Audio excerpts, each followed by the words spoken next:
Une créature mystérieuse, le Sigbin dans les contes philippins.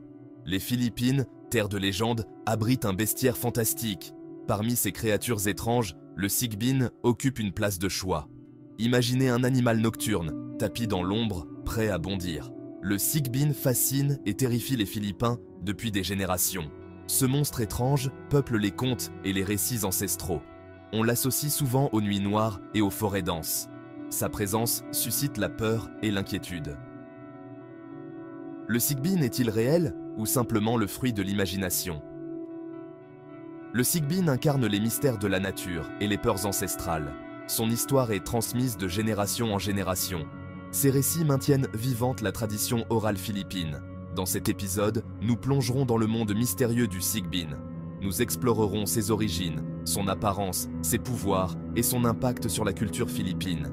Préparez-vous à découvrir l'une des créatures les plus fascinantes du folklore philippin.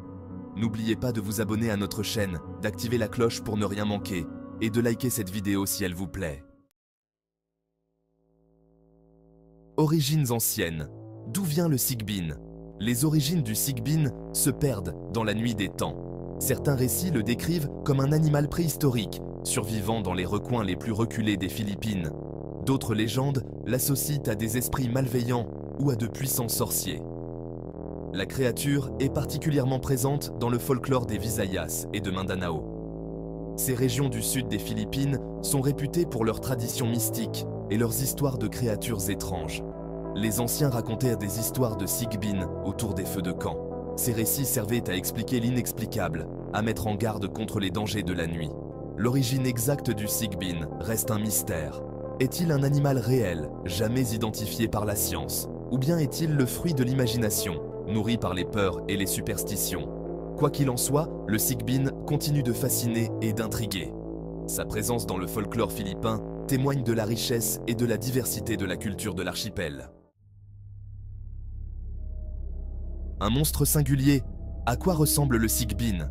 Le Sigbin est décrit comme une créature repoussante et étrange, souvent comparé à un chien avec des caractéristiques grotesques.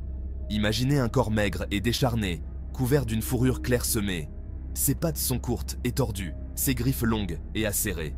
La créature possède une tête disproportionnée par rapport à son corps. Ses yeux rouges brillent dans l'obscurité, reflétant sa nature malveillante. Ses oreilles sont grandes et pointues, comme celles d'une chauve-souris. Le Sigbin est capable de marcher à l'envers. On dit qu'il peut tordre son cou de façon innaturelle, lui permettant de voir derrière lui. Sa longue queue, mince et flexible, fouette l'air lorsqu'il se déplace, laissant une odeur nauséabonde. Certains récits décrivent le Sigbin comme une créature capable de changer de forme. Il peut ainsi tromper ses victimes, se faisant passer pour un animal inoffensif avant de révéler sa vraie nature. Le Sigbin est une créature cauchemardesque, un monstre tout droit sorti des contes les plus sombres. Son apparence repoussante est à la hauteur de sa réputation de bête sanguinaire et malveillante.